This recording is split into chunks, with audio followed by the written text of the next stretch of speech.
This is Adomako Man, and you are tuning in to the Producing Peace podcast, a podcast that celebrates the vibrant tastemakers shaping NYC's cultural landscape.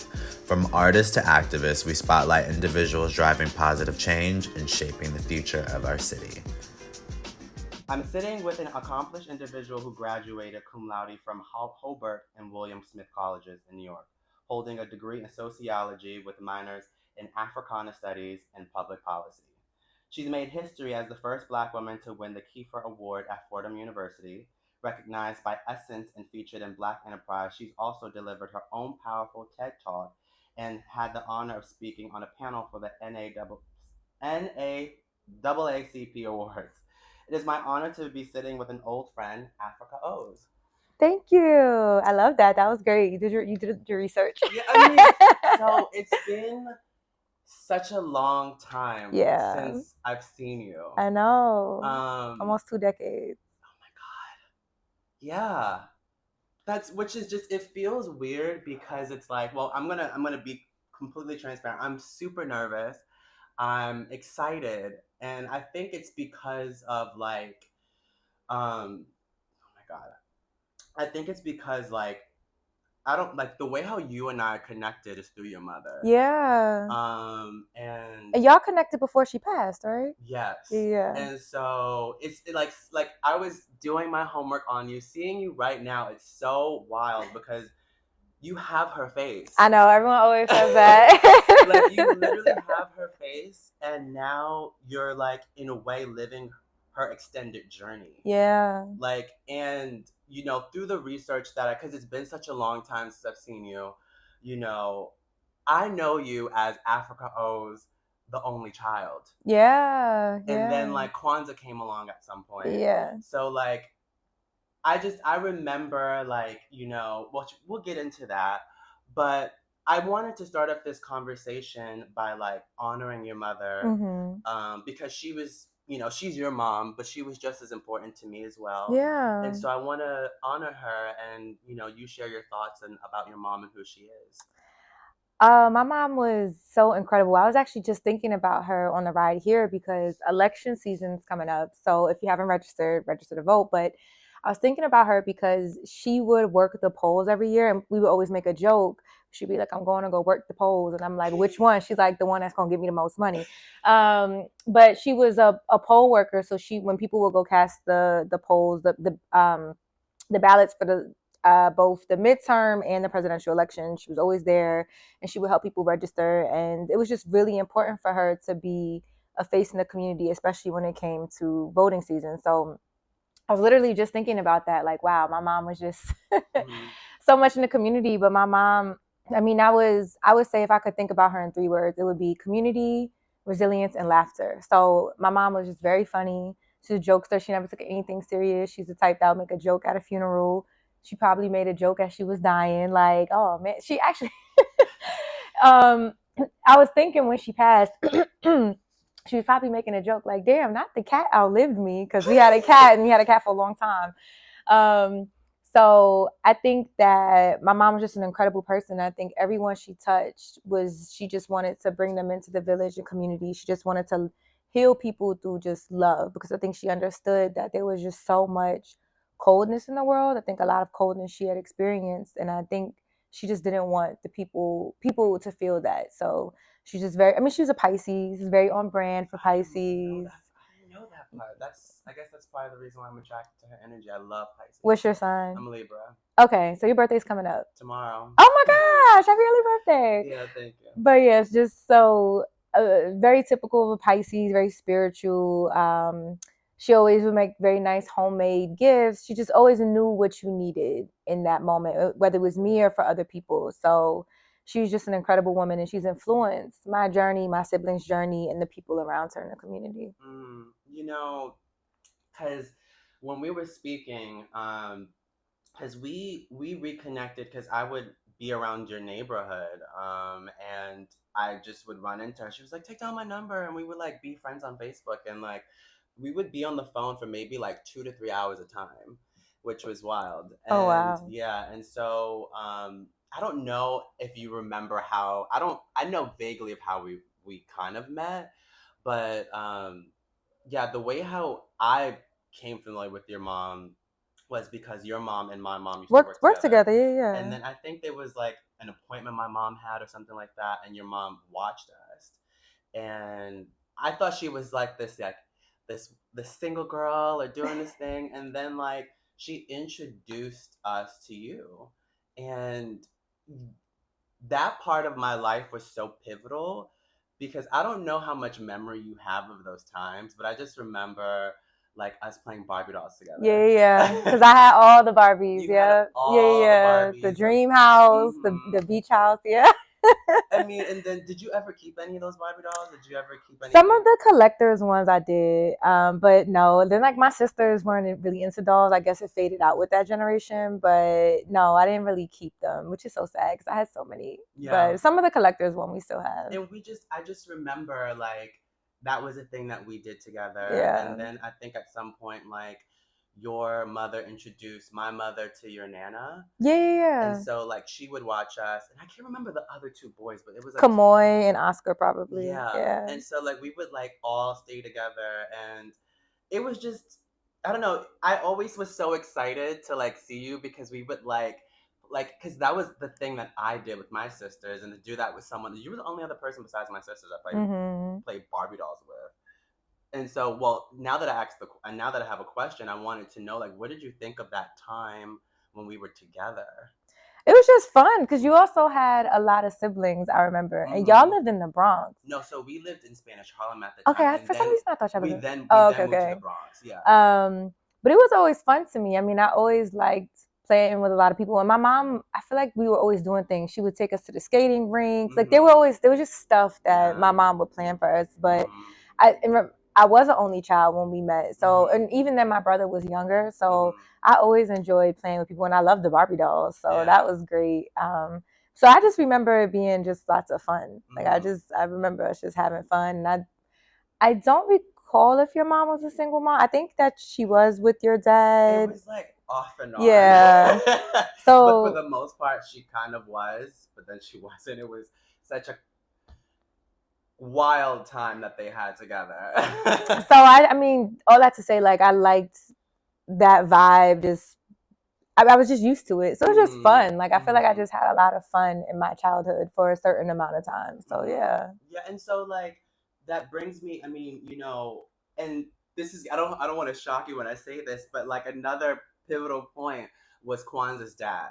Yeah. Because I remember when your mom met him, there was like a time when someone else was watching all of us, and you was over at our house in Spanish Harlem, and I learned the N word from him for the first time. Oh my Yeah, gosh. that was so I thought that was really interesting because like your mom and him and my mom were going out, and I remember like he goes up to my little brother and he's like, "What's up, my little nigga?" Oh my And then my gosh. mom was like, "Don't say that." And I was like, "What does that mean?" Oh I was my like 8 years old. gosh. And so I think about moments like the Barbie doll, I think about being introduced to like the culture. But I am curious to like what happened in your life afterwards, because a lot of things happened in our life where we kind of like separated, and I think that was because my mom moved us around a lot, but I always had you in my thoughts. So I think that so both of our parents works in it was like public health. So Yeah. it's like grant based work, community work, and if you don't get a grant, stuff shuts down. So I believe that office either shut down or my mom got a new job, but she wound up leaving because it was on like 145th and Broadway or something. Yeah. It was over there. Yeah. So she wound up leaving and then going to her job that she was at for 10 years at MPP. So that was just another public health community based program. So again, even though my mom loved the work that she did, you just don't get paid enough when you're in public interest. So when she had my brother and my brother's dad and my mom split, it became very hard for her because now she's a single mom with 2 kids and trying to navigate now also on this low income. So, and I think that even though I felt like I did have fun as a child, there was still like an overcast to it. So I always would describe my mom as like Dr. Jekyll and Mr. Hyde. So she was amazing, but my mom also was an alcoholic. She would drink. So because she just, now as an adult, I see like she was just going through a lot of pain. And it, that was like her fatal flaw, was like she would drink, and it was tough on us kids. So sometimes we would want to stay at other people. Like I enjoyed spending time with other people because I knew like once my mom would drink, I'm like, I just don't want to be around. So my friends were, and we also had a very small family. It was literally just us, and my grandmother lived in a different state. So for me, my friends, I always enjoyed going to other people's houses because I didn't grow up with that like black cousin experience. Same. So for me, that was me and you, I felt first. yeah. So like that was like that experience for me, was going to my friend's house on the weekends and doing that kind of stuff. So I think that, so afterwards, you know, my mom trying to juggle with me and my brother, making like low income. She then had my sisters who are twins, and then it really got rough. So I definitely think it was, I mean, it was just, we were in poverty. We were just poor. Like it just, we were just poor. And I got older and I started working. I started making my own money. And I think, again, because I already liked being outside of the house and hanging with my friends, I just continued to do that. And me and my mom just clashed because I think I'm this big bad teenager that knows everything. I'm working at McDonald's, I'm working at Century 21, like all these popping stores. I'm making my own money.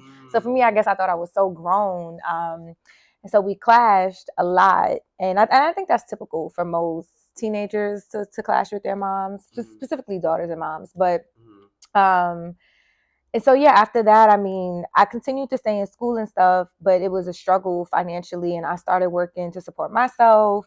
And I wound up, you know, as we get into, but I get caught up, and I wound up getting arrested when I'm 17. But I mean, it was just a really tough time with, and then I think the recession happened. Just economically, the time was really rough for a lot of people. And because my mom was working at this place that survived on grants, when the money getting funny, you know, sometimes you like, it's hard. It's hard. So, and she didn't want to leave her job.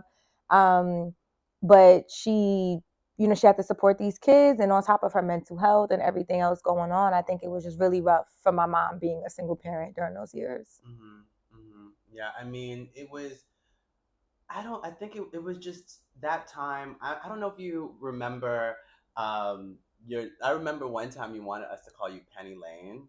Do you remember that? I do not remember that. When I saw that, I was like, "Who that is Penny Lane? Is that from a song?" Because I remember one time I think you had like, I think at one point you even had like Polly dolls too, or something like Probably, that. yeah. And I remember he was like, "Just call me Penny Lane for today," and I was like, "Penny Lane." That's probably on brand. I was eccentric. I just feel like that's on brand. And so, I mean, but it's just, I look at your family and I just saw so much in your growing family and the way how my family was too. Because it was like, there's 4 of you, there's 4 of us. Like, I'm the oldest, you're the oldest. You're the same age as my second sister, Lady Bird. And so it was just, I don't know. And so every time, and you know, I'm sure you at some point you would, I don't want to like pinpoint where you are, but there was like on the avenue of where you are, there's like a lot of gay parties that happen. I don't know if you're. Yeah, trappy hour. Yeah. Have you been there? Oh my gosh. Your face, you was like, oh yes. So like I would go there, and every time I was in your neighborhood, I would always think about you. And then recently I did an interview with someone else, and they had a sister named Afrika. Oh wow. And I was like, oh my God, Afrika, I gotta reach out to her. And so I also always loved y'all too, because like we had like the funny names in the hood. Yes. So like Afrika, Kwanzaa, Adamako, Lady Bird. So like I appreciate it. I was like, oh okay. So like as I'm not the only one. Right. So like, and I just felt like I just felt so kin to you guys. Yeah. I felt so related. But then, so, you know, I mean, you touched a little bit about it, but like, was there like spots you hung out in Harlem? Like, were you just on the block or? So during that time, so I would say from like 13 to 17, like, so of course, like people would have fake IDs, and sometimes, so that was back when like Sin City was a thing, or Sue's Rendezvous. Like we would like sneak in there or like whatever. I guess the statute of limitation has passed on that, but no, it was just like, so suburban kids, when they hang out, they go to like someone's nice basement or they go to the mall. But for us, we just hang out on the block. We hang out on someone's stoop or the park. I think like certain holiday, like Easter or something, everyone will get fly and go down to 42nd Street to take pictures. But like, I feel like we used to, in Harlem, there was this thing like we mobbing outside, but that would just mean a bunch of us will walk from like 145th all the way down to like 110th and then go to the east side. Like outside that's just what you did. Like you would just walk, you would have a little ice cup, you with your group of friends, and then you would see other groups of friends, everyone just looking nice. And then usually there was like a cookout at some park, and then we would congregate at some type of park or some basketball game. But I feel like that's what we did. Like there weren't particular spots. It was like certain blocks or certain avenues you would just kind of post up and chill there, and then maybe like a park if it was a vibe. So I feel like that was where it was. But even now as an adult, I don't, funny enough, like there are bars I will go to in Harlem, but I actually hang out more in Brooklyn. Really? Well, yeah, I like Brooklyn. I feel like you're like your grown, sexy black woman thing. Yeah. So like, I mean, I feel like to a degree, like Harlem is that, but like it's different in Brooklyn. I think Harlem is a much more older crowd. I think that they have these new bars that I think is geared towards more imports and not imports. What are they called? I guess it's imports. The people that don't live here, but I don't think that's the word. Whatever. But the gentrifiers like and transplants. There we go. I don't know why I keep calling them imports, but I mean, because they kind of are. But transplants. And gentrifiers. So there are some bars I do like that I'll go to. Harlem Nights is one of my favorite because it's been there for a while. It's like a local spot. But I just feel like Brooklyn has more variety and the crowd. I feel like Harlem is a lot more of, it's just a different crowd to hang out. At some point move to Brooklyn? I don't know. I feel like Brooklyn is far. Like I would do, because I feel like if I'm going to leave Harlem, I would want a more suburban vibe. So I would either do like Yonkers, New Rochelle. Wow. If I were to get like a really nice brownstone in Brooklyn, perhaps. I like Brooklyn. It's very residential and there's so many neighborhoods. So I don't mind it. It's just different and it's far. It feels like going to a different state to me. Well, because like it takes 2 hours to get to Philly, and there are some parts of Brooklyn that it takes 2 hours to get to. So I'm like, it's like I'm going to Philly. But I mean, I'm open. I love Harlem and I love New York, but obviously, I have a kid, and I think, and I've lived in other places. I would be open to living somewhere, especially if there are better schools. But I will always keep a place here. Like, I don't think there's a world where I don't have some property or some ties to Harlem. Like, that's just not a thing. But if I have to leave, I wouldn't mind leaving, especially if it's for the betterment of my child. So I think exposure is important. I mean,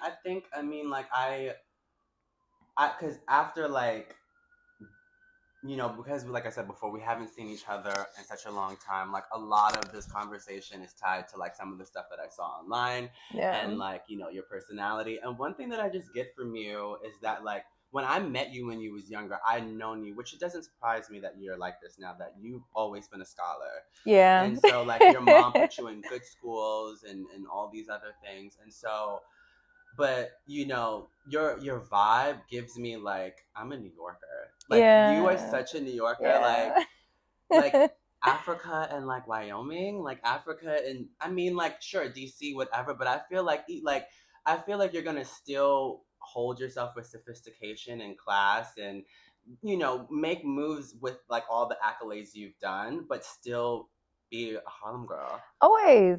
It's not. It's in me, not on me, right? That's how I feel.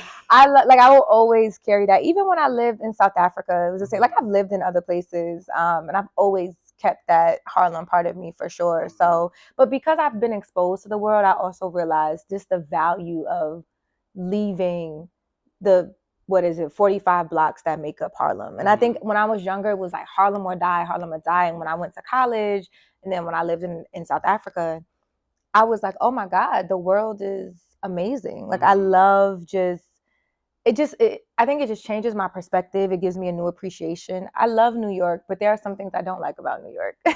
So I appreciate nature. I honestly just really appreciate different perspectives. I think we take for granted how much we can live in a bubble. And when I step out of where I'm from, I like talking to other people and hearing what they have to say, but I also like seeing who I am when I'm not in my comfort space, because I think it's really easy to get into play a role when you like living in a place. It's very easy to be comfortable, make the same decisions. But when you're thrown into a totally different place, especially if you're traveling and you don't speak the language or there's a lot going on, you really see what you're made of. And I love that. And I feel like every time I travel and come back, there's something new that I've learned about myself.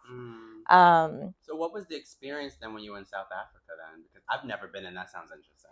So I went there twice. I studied abroad, and then I did a Fulbright fellowship and taught there. So in both cases, I lived there, but different points in my life. So when I studied abroad, I was a student, and when I was a Fulbright, I was like a working person. So I mean, I love South Africa. I love the culture. I love the people, the food. It was beautiful. Like, they have everything. They have the city of Joburg. They have the Cape Town, which is to me kind of like California, but there's mountains, there's the water. Just that country just has so much different. There's the landscape. It just varies so much. The culture that is very rich. They're very political. They're very outspoken. So one thing I like about it is their apartheid was literally structured based on America's segregation. Like, they'll tell you that the founders of apartheid are like, we look to America for inspiration for how. Let's inspire racism. Yes. That's wild. Yes.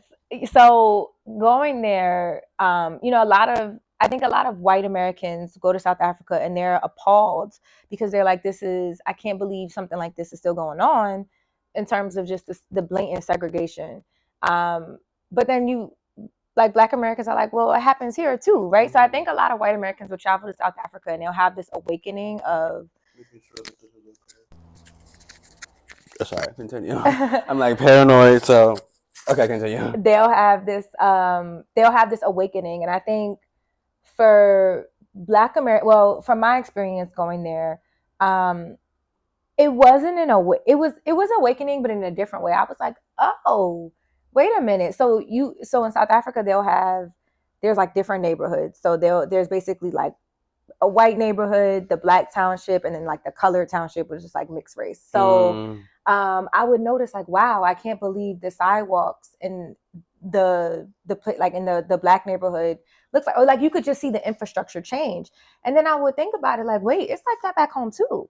Like, the sidewalks downtown don't look like our sidewalks, or the trash collection downtown don't look like our trash collection. When it snows, the snow on Wall Street is gone the next day. The snow in the Bronx will last for like 3 weeks. So it was little things that I would pick up and notice out there, and I'd be like, wait a minute, that's like that out here too. So, just that awakening, but just the conversations. I mean, I think that in America, we can be very passive. We can speak in a very roundabout way because people don't always want to offend people. So, you might meet a person who's like, hey, that area is very sketchy at night.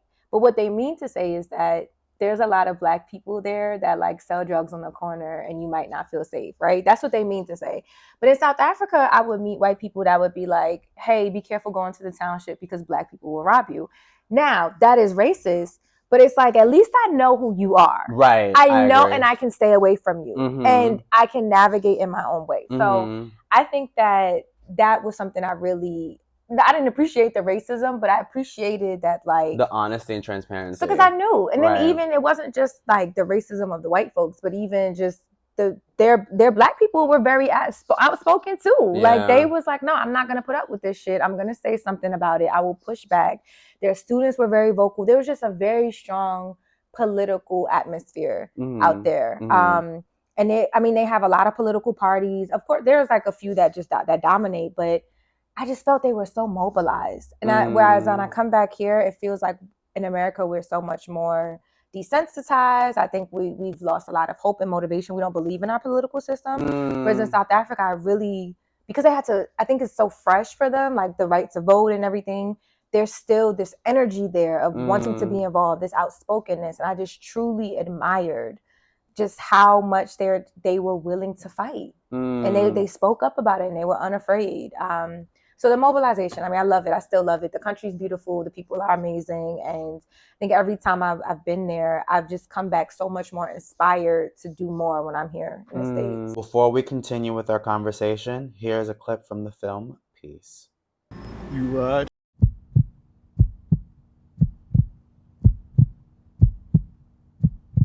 Always into the day I die.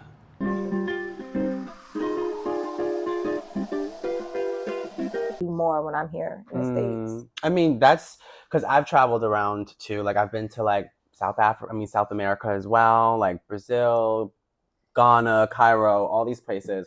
And one thing that I realized is like when people ask, those shoes are killing, Oh, girl. thank you. Girl. Thank But you. you're welcome. And but like the thing is like for example, like when people say, "Oh, is it dangerous?" Dangerous for who? Right. You know? So like Right. but I am curious then to because of like a lot of the educational stuff that you've had and the resources and living in Harlem, did you ever had any type of mentorship or like role models you had growing up in Harlem or like even when you went to like college? Yeah, I'll also say one thing too on that. One thing I learned when I travel is that there is this American privilege, and I realize that too, yeah. and even yes, like race and colorism does play a big role for sure, but I do think that there is this, once people know you're American, regardless of your race, there is a certain level of privilege that you get. Again, I will say that if you're a darker skinned Black person, that is not always the case. Like there is people who will mistreat you. Like that's an unfortunate reality of the world that I've realized. But there is, as much shit as I think folks will talk about America, having that blue passport, you get treated different. Yeah. You get treated different. Yeah. And that is a privilege. So so now to answer your question about mentorship, yes. I believe that if anybody wants to be successful, you need mentorship. And I think that's been a secret of the wealthy, of not just like, you know, wealthy white folks. I just think people that are wealthy or that are rich or successful, they all have mentors. And I think that one of the myths that we learn in the hood basically is like, oh, you got to get it on your own. Like you lift yourself up, but that's like nobody does that. Like in these worlds, I've been exposed to a lot of really privileged folks, and none of them have done it on their own. They've all had somebody mentor them or invest in them or sponsor them, because you can only get yourself but so far, because you can work as hard as you want, you can think you're proving yourself or whatever, but if somebody doesn't know you, if no one's going to vouch for you, you're going to get overlooked for that job. And once I saw that, like, there's this game of, hey, this person's applying for the job, you know, take a look at their resume. Once I saw that what was happening in the world, I'm like, wait, that's how this works. This is about network and connection, which again, I think is the same in the hood. I just think that it's labeled differently. Yeah. And I think it's just like how people be like, oh, I'm going to put you on a game. It's basically that. You need someone to put you on the game, right? So I've been fortunate to have a lot of really great mentors. Like you said, I was a scholar. So at my middle school, I still am a scholar. Yeah, I still am a scholar. In middle school, my teachers were just really supportive of me and always stayed in touch. One of them was actually at my law school graduation, but she knew me back when I was 9. So she's known me for 21 years. So you know, she always was there for me. Even when I was arrested, she came to visit me. She gave me a journal. She helped me apply to college. And then in college, just, you know, I've always had older friends. So like my friends would put me on, and I would find a professor that I liked and just kind of like, you're my person now. And then I would just have people just refine me and be like, you're really smart and you have a lot of potential, but you just need some molding. You need to understand how this game works. Like, it's not just, oh, I'm going to work hard and be successful. No, like, you need to network, and you need to know how to navigate in these spaces and how to talk to people and understand like how to approach conflicts. Like where we're from, if somebody's trying you, is very reactive. But when you're in in certain corporate spaces, it's just, you have to be strategic about how you react and who you react to, and it's not just that passive aggressive per my last email, like that kind of stuff, right? So I've been so lucky and so blessed to have a plethora of mentors. And I think for the first half of my life, it was very like people chose me, and now I'm much more intentional about, okay, like when I'm in a new space, I need someone to mentor me, and I'm very open to mentorship. And I think that a lot of times people see a successful person or like this boss bee mentality, and I'm like, because I don't know if we could curse. Curse away. Okay. They see this and they're like, oh, this person just has it all figured out, and I'm like, No, I'm humble enough to know that I don't know everything, and I call it like a board of directors. So when I'm making a major decision, I consult my board, and I'm like, okay, I'm thinking about doing this. What's your thoughts? What's your insight? And everywhere I go, I will always have a mentor or a guide. I will refuse to just do this on my own. Even in law school, just navigating that space is very difficult. There's only 4% of lawyers are Black, so it's super small, super stratified. And when I got my job, there were 2 folks that went to my school, alumni, who called like other lawyers at the job and was like, "Hey, this girl's coming in, look out for her." And that means everything in that world. That's huge. And they did that because of the relationship I didn't even ask them to do that. We just had a great relationship. We just networked. I wanted their insight just generally. And they saw like, oh, she's going to this firm that I'm connected to. Let me make sure she's good. So, I think at this point in my life where I'm in these elite spaces, I've learned that it's you work hard, but it's the mentorship, that sponsorship, that's going to get you a big push. So I'm learning from you, girl. Wow. I think that was like a sign from God, because I've been like questioning that, and just in terms of like how to get to that space. Yeah. But yeah, thank you for sharing that. I am curious because, in the process of everything, like 2011 happened, and I was not sure like if you wanted to speak about it, but then I saw that you're very vocal about that year. Do you want to like touch base on like what was going on in that year? I mentioned earlier that I was like just outside. I wouldn't say I was in the streets, because I feel like that was like everyone was in the streets, but I was outside. Me and my mom were having a rough relationship, so I wasn't really staying home as much. Like I wasn't a runaway, but I would stay with friends, and then I would date guys. I would stay with them. I'd always dated older guys, so they would have their own place and stuff. So, I met a guy, and he was in the streets. He had a car, and he was doing his thing. And it was just like a safe haven for me. Like I was able to work. I was in school. I was dealing with him. I wasn't dealing with my mom as much. Excuse me. And I just got caught up. And at the time, it wasn't abnormal. Everybody back in the day, you either play basketball. Very rarely did you play football. And even if you played basketball, you was probably still a shooter, or you was a drug dealer. Like that, that was just the thing. Yeah. And it wasn't a anomaly for us. That was just very normal. The first time I saw someone get shot was in my building, and I was 10. Oh my God. Yeah. Like it was just a thing. Like gun violence, seeing people talk about guns, people being shot. I knew someone who was 13 that was shot. Like it was a common occurrence. We would go to a party and people would shoot up the party. And now that I talk about it and I have a son, I'm like, that is so terrifying. Why were we playing with our lives like this? Like, I've been to the Bronx, to all sorts of places where we know people are going to shoot up. Like, I could see why our parents were so worried, because there were youth that were dying, right? So all that to say, I was outside, I was dating a guy, and he got caught up from a previous case. They started this investigation, and because I was dating him at the time, I got roped into it, and their expectation of me was just that I would cooperate. And when I didn't, I think it just threw off their case, because they didn't think that this would happen. They were like, wait, like this isn't how the plan was supposed to go. And I remember like the day after I got locked up, my lawyer came to visit, and she's like, look, I spoke to the DA, and he's like, the world is your oyster. You have my number, where to find me. And she was like, so what do you want to do? And I was like, call my mother and tell her to send me some clothes, because I'm going to be here for a while. Like, that's not going to happen. I'm not going to cooperate. So, so it was tough. It was a struggle, and I felt like I let a lot of people down. I let myself down. Was that like, because I remember you said this in your TED Talk about being a ride or die. Yeah. And like, I wrote a recent script, which inspired this podcast called Peace. And one thing the script talks about is being a ride or die. Like, was that like the ride or die mentality when you was in that moment? Yes. Okay. Oh my God. That was like all we wanted to do growing up. Like, you wanted to be fly, and then you wanted to like date a popular guy, whatever. But even if he wasn't in the streets, that was still like pushed on us, loyalty, ride or die. So even if your man isn't like in the streets, like like ride or die, like you in a passenger seat while he's shooting somebody. Even if he's like a basketball player, that means you go into every game. Or if he cheats on you, you stay by his side. So, and that's in the songs too. Like that was in the music of the time. And when you see something about pop culture, like that's what a lot of us grew up seeing. So I definitely felt like I had to be this ride or die girl.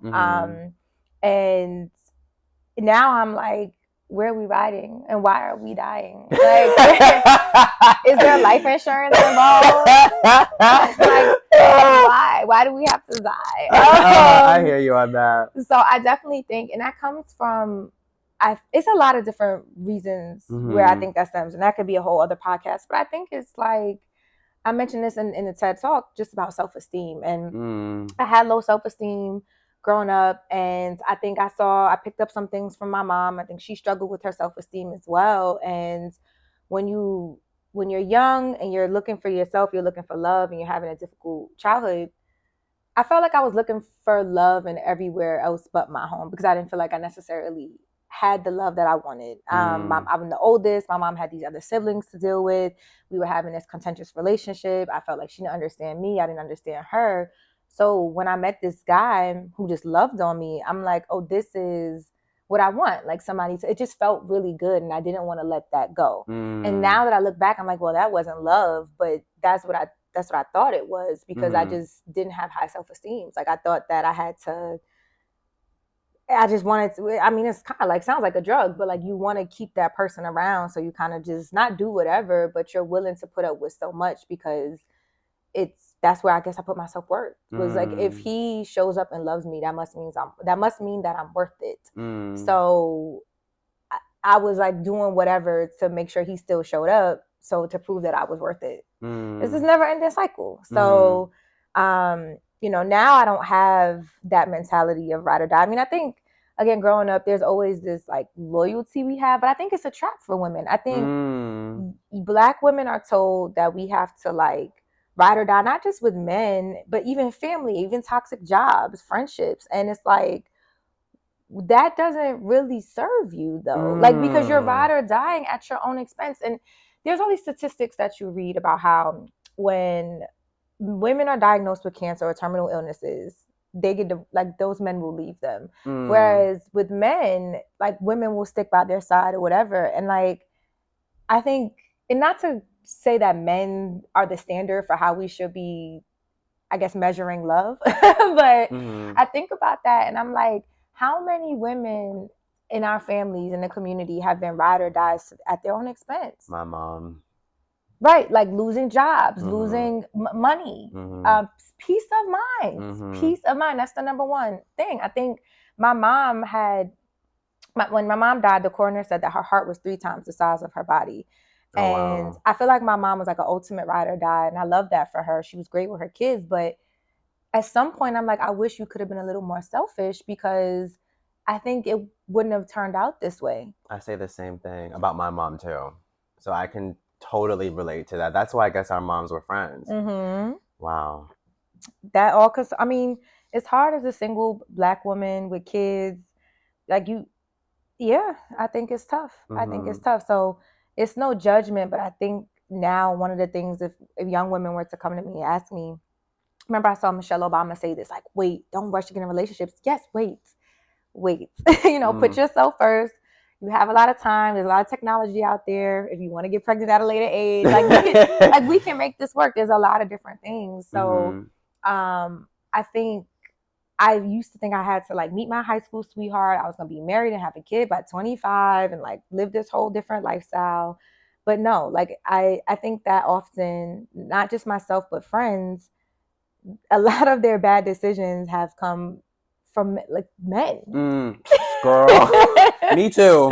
It's no judgment. It's no judgment. I just think that you're able to be very disciplined and walk away, you save yourself so much. And it's not just like, oh, a man asked you to carry a gun. It's like, you're with this guy. It's a toxic relationship. Your mental health is suffering, which is affecting the way you show up at work. And maybe you get fired, or maybe you get looked over for a promotion, or you're just generally miserable. And like, that can shave off years of your life. Or maybe you move because of a man and it's a horrible decision and now you feel stuck. Like, there's just so many ways that I think being a ride or die or putting a man first can be at the detriment of a woman or a person, like a person that dates men. Like I think that, and that's something that I just try to push for the girls to think about. Like if you're gonna make this decision, like do a cost benefit analysis. Be logical about this decision. Girl, you are giving me the education today.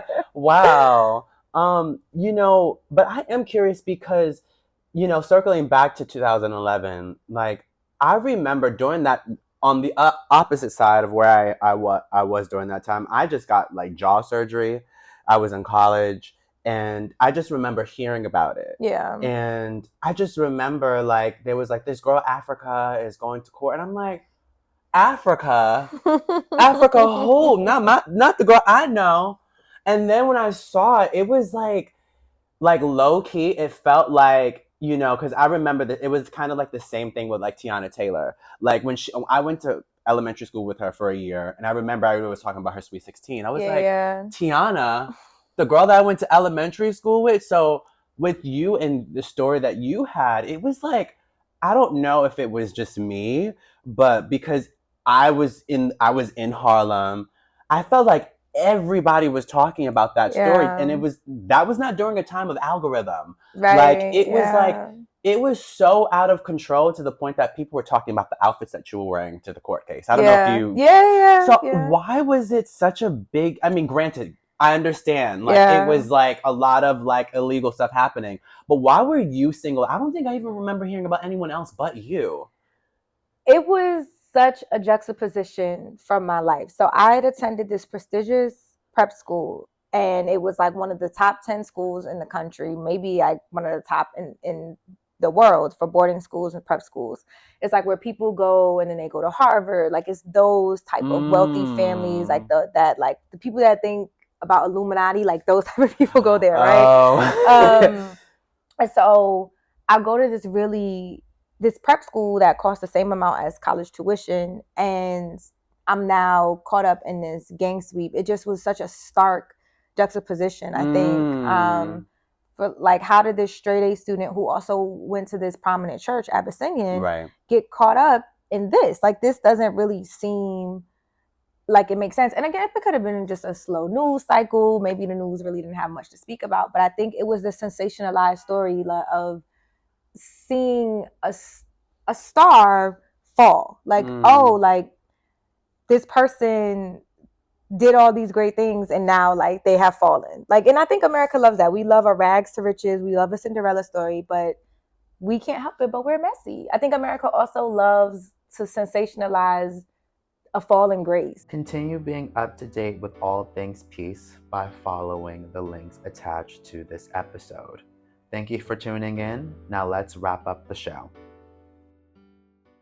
There was this Operation Crew Cut at the time, so I wouldn't be surprised if the prosecution strategy was to alert the news so that there could be more attention brought to this, and maybe even to pressure me a little bit, because I think that is pretty scary when you see a case that's going like on the news like that. So like it was on the New York Times, it was on CBS, it was everywhere. Yeah. And I just remember I remember like at one point, like, and I feel weird because like I didn't reach out at the time. I didn't really like know how to at that time. That was like when social media was just like starting to do its thing, and like but like I just remember seeing like an article, and they were like, oh, she wore Coach shoes to the courthouse.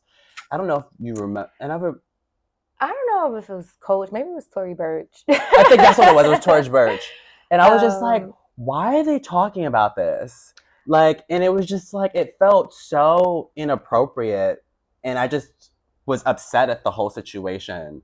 So yeah, but since then, like, you've literally came on top, and like have gone to like become a lawyer now.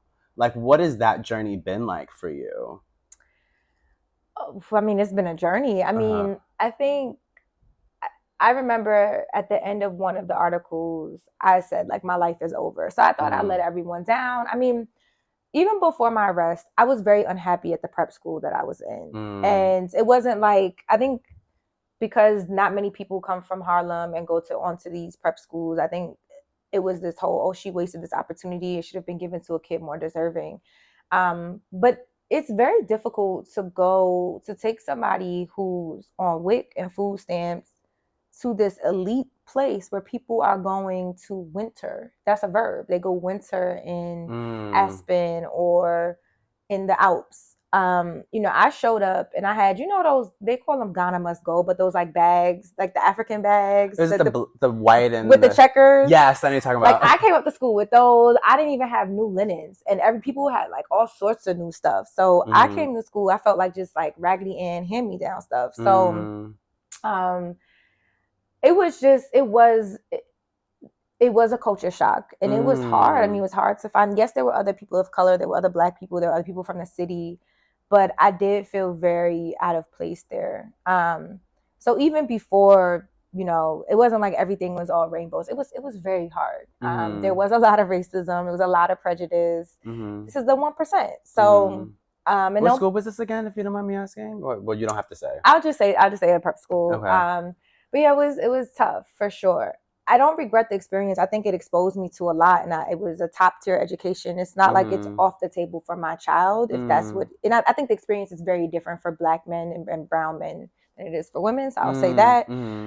But it was tough. So, and I'm also, I'm going to this boarding school, and then I'm coming back home, and I still have the realities of home. Like every break, I'm coming home, and it's like we still poor. Like I just think like there should have been mandated therapy or something to talk about that, just that juxtaposition and that paradox. So, so what was I saying about this? About going to the journey of becoming a lawyer. Right. So, I get arrested, I go through this whole thing, and I've always had this chip on my shoulder about like, proving people wrong. I've always been a hustler. Even when I was locked up, I was like doing the math. Like when we first were arrested, and we were in the holding cells, I'm like, I got this amount of money in the bank. I could bail myself out, and then I'm probably have to work overtime. So like, I've always been that way, like just thinking about how to get myself out of a situation. But of course, in this one where I'm hearing my bail is like $50,000, I'm like, okay, yeah, that's I don't have that kind of money. But even in jail, like my mom, despite the tumultuous relationship we had, she was the only person I wanted to see. And when I finally saw her that day, I just cried. And she bought me my favorite books. She bought me my clothes. She hugged me, and she never missed a visit. She came to see me all of the time. That was really my ride or die. And despite, it's embarrassing for her too, because now people are looking at her like, well, what kind of parent are you?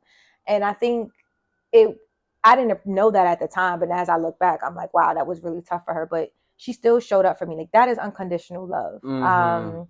And she was the one that was like, look, you might as well just study for your GED. Because I was like, I'm thinking about doing my GED. She was like, you got nothing but time. You don't know when you're coming home, if you're going to be able to make it to finish out high school.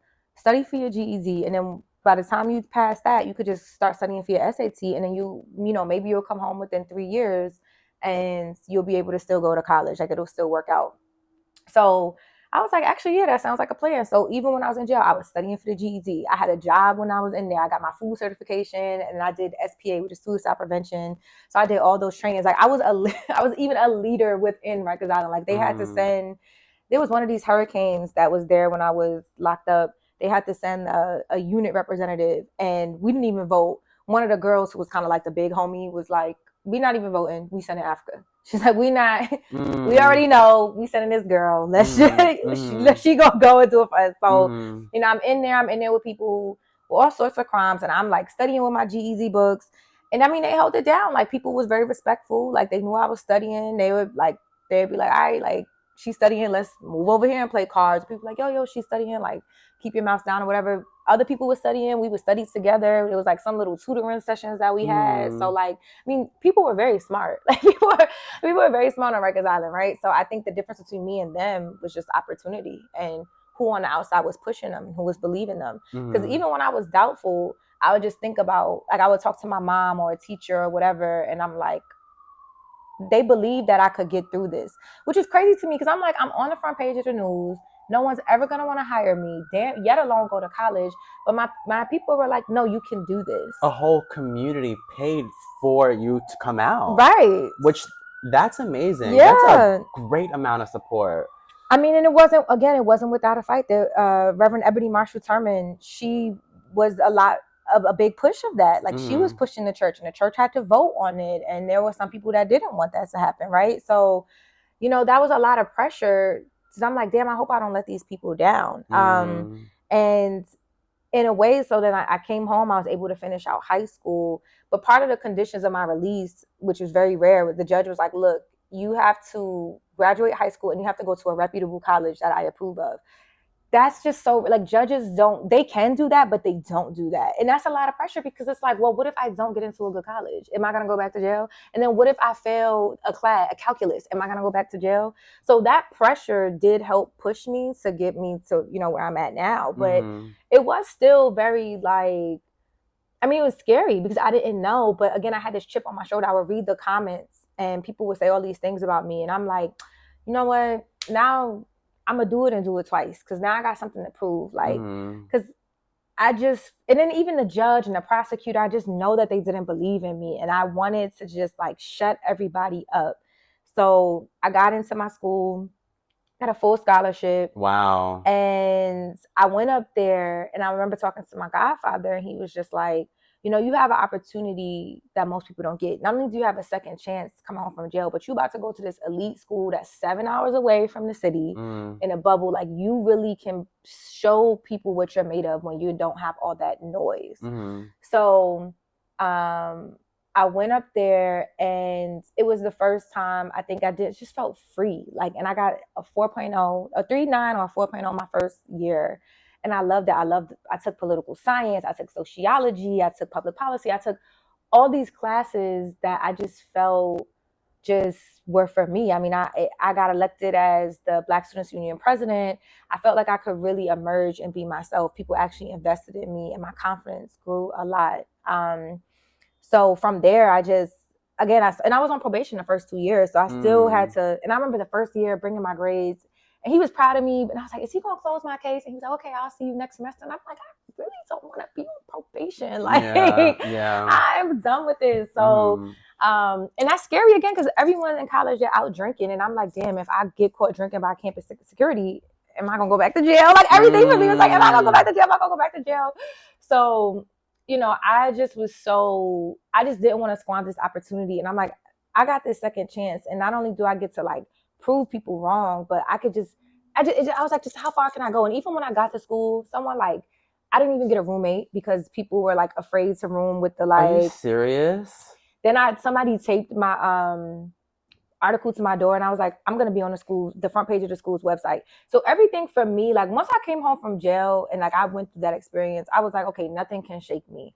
And I was just like, every time somebody says something or does something, I'm not going to argue with them. I'm just going to do so well that they just shut the fuck up. And it just became like this fuel for me. And once I accomplished one thing, I was like, fuck it, let me just try this and see if I could do it. And then I was like, damn, like, I just keep doing more and I keep getting more things that like, it's like, and it was people believing in me. Like even with Fulbright, my mentor was like, you should apply for Fulbright. And I was like, I'm not going to get it. I don't have a high enough GPA. Even though I had a good GPA, I was like, that's for people that have like 4.0. She was like, I think you could get it. So like the next day I made an appointment with the grants coordinator. We met and he was like, it's a little late, but like, look, if you believe in yourself, let's try it. And then I got it. And again, if it wasn't for her telling me that, I don't think I would have never known about it and I would have never believed in myself. And that's the thing. I think I have like, not imposter syndrome, but like, I would just be like, like, I don't know if that's for me. Like they want this kind of person. And people in my life are like, but you're amazing. Yeah, like, I mean, that's literally my thought about you because like you're saying these things and I'm just like, of course you get into like a top school because I remember growing up, like that was something that your mom prided herself in was you.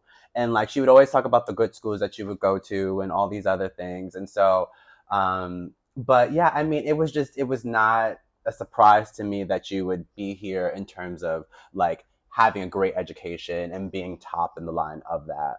I am curious because of like all the stuff that you've been through, is there like a promise that you are keeping to yourself in the journey that you're going through, you're in?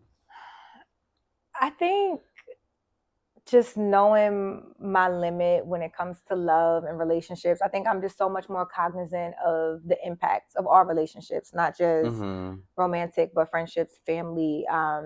That's the promise I have to myself, is to I just always ask if something or someone is aligned with my dreams. And if they're not, like, they have to go, or just like, I just don't put myself in situations where I could lose it all again. I have that promise. And also I think I'd always made a promise that when I came home, I would always help other people that had been formerly incarcerated like me, because I knew how hard it was for me. And I felt like I had a lot of privilege in this situation, and it was still a struggle. Like, I still lost jobs. My bank account closed. Like, they closed my account because I violated their character clause, which is a thing. Wow. Yeah.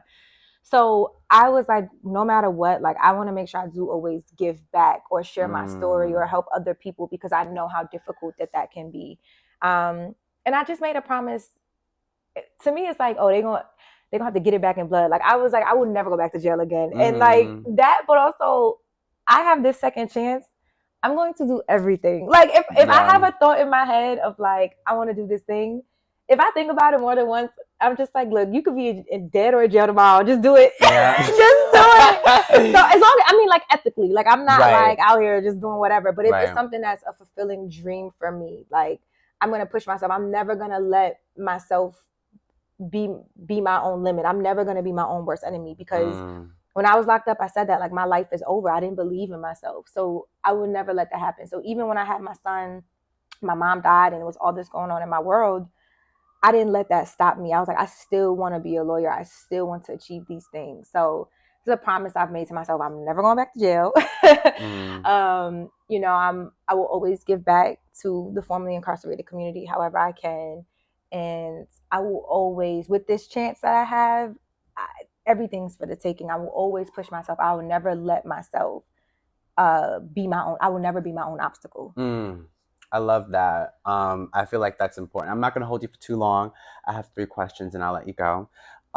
One of the questions I have is about support, because I recognize you have become a soldier in your community, you know, with your siblings, with, you know, Kairos, and, you know, who supports Africa O's?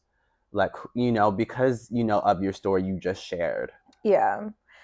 So my siblings are very supportive. My brother is super, super supportive. He's younger than me. He's 25. He's very supportive of me and Kairos. My friends, as I said earlier, have always been my family. So my friends are just very supportive. I was just with my best friend this past weekend, and we had an amazing time. But my friends, my brother, my church community. So it's not like a big, but I think when you lose a mother's love, nothing can replace that. But I can find bits and pieces of community and support in the aggregate. So in the multiple people that I converse with and that I keep in my life, they're very supportive of me. But I mean, I definitely have support, and it's something that I still try to figure and work out as you get older. Because I think it's easier to like have support when you're younger, but when you're older, it's harder because you're busy and you're like old. So I feel like people look at you like you're not a kid. But my godparents, my mentors are very supportive. So, but I would say, so ultimately, my family, my friends, and like my chosen family, my mentors are very supportive of me. Yeah, I'm taking some notes. I'm on mentor thing. Yeah. But then I also want to know, what does expansion look like for you?